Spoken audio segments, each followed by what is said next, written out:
Hey guys, so today we're going to be talking about bonus depreciation. Last year, when I was working with some of my tax clients, I was telling them, like, hey, we have to make sure that we buy this equipment in 2025 because we are running out of time to do bonus depreciation.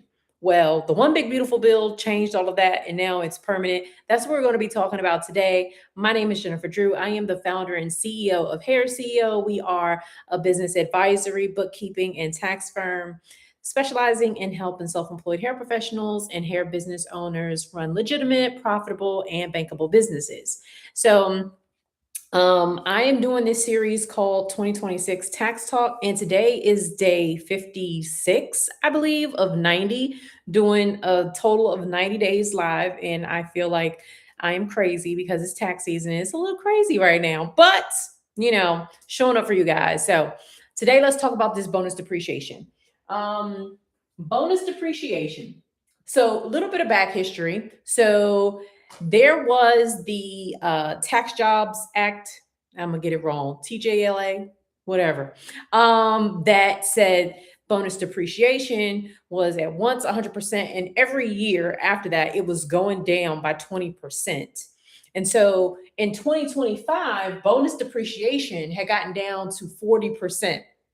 And so if that old law was still in effect, you could only do bonus depreciation of 40% of the total cost. And then in 2026, it was going to be 20%. And then in 2027, it was going to be zero. So if you're working with a tax firm or we're working with a tax firm, they may have been telling you, like, hey, if you're looking at making any purchases for the salon or for the barbershop that are pretty big, we may want to do it in 2025 and wait till 2026 because we'll be able to use bonus depreciation and a tax strategy.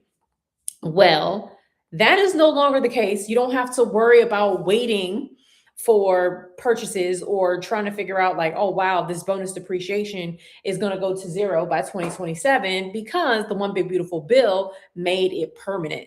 So I want to talk you through an example of what this would have looked like if the old law had stayed and what it looks like now. So under the new law, remember, 2025 was going to be 40% that you could write off as bonus depreciation. 2026 was going to drop another 20% down to 20%. And then finally, in 2027, it was going to be zero, and you just couldn't take bonus depreciation at all.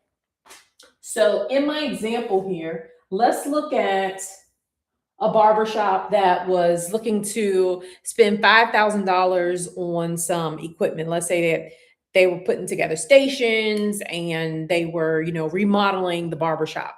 And so $5,000 worth of equipment. Well, if they were working with me in 2024 or the early part of 2025, and they were trying to figure out, like, Jennifer, do I make this purchase now? Do I wait? I don't know. What's the best tax strategy for me? Then I would have been looking at a number of things. I would have been looking at, okay, what are we looking at profit wise in 2025? What are the numbers looking like? And then I would have decided whether or not we want to do bonus depreciation, or maybe we want to do like section 179, or do we want to just depreciate it over the life of the assets that were being purchased. So a few things, right? Now, if I had settled on bonus depreciation, I would have been like, okay, well, you definitely want to do the purchase in 2025 because we still have the ability to write off 40% bonus depreciation.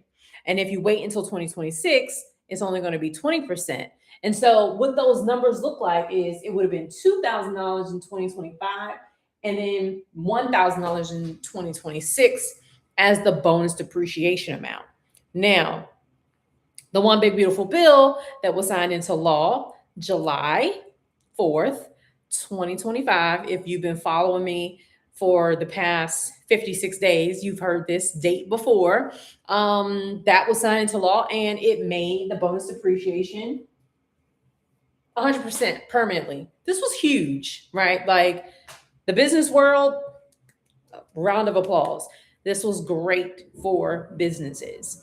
And so what this means is that 2025, it's not 40%, it's 100%. So it doesn't start 2026. No, it went into effect for 2025. So it was great for those people who went out and purchased something large, thinking that they were only going to be able to use 40% of their bonus depreciation. They were actually going to be able to use 100% of it. So I think that's great. This is exciting. And so, what that looks like in that example again is if they spent $5,000 on some equipment for the barbershop or for the salon or anything like that, instead of only being able to write off $2,000 in 2025 for bonus depreciation, now they'll be able to write off the entire amount.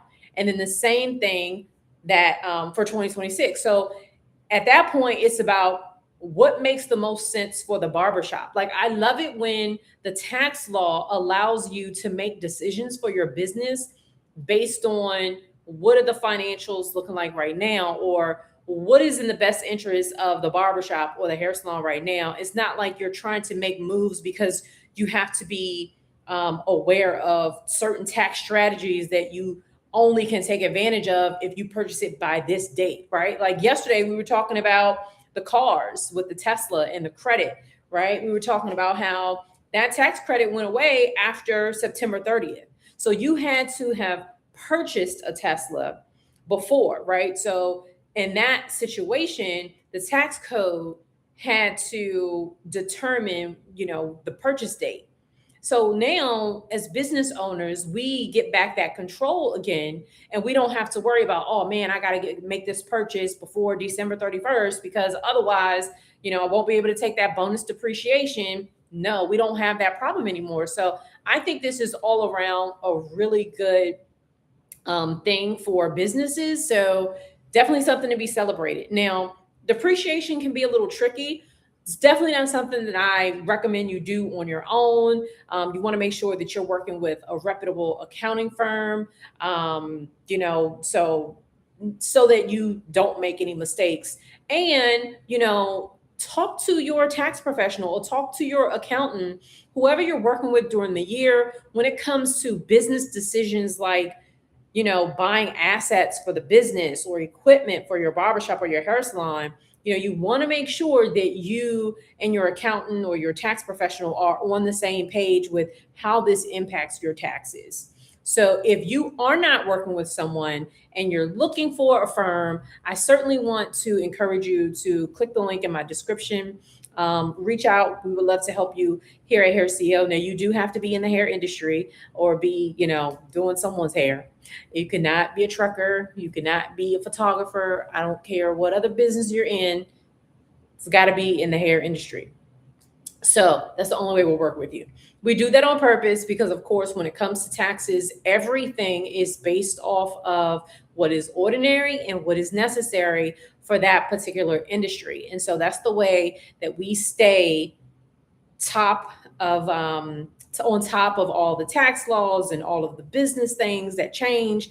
We're able to see it through the eyes of a business in the hair industry so that we can apply it for our clients and, of course, just stay on top of things. All right, so that's all I have for you today. Again, my name is Jennifer Drew, and I simplify profits and taxes for self-employed hair professionals and hair business owners. And I hope I will see you again tomorrow when we tackle another tax topic for 2026 on official day 57. All right, see you guys tomorrow.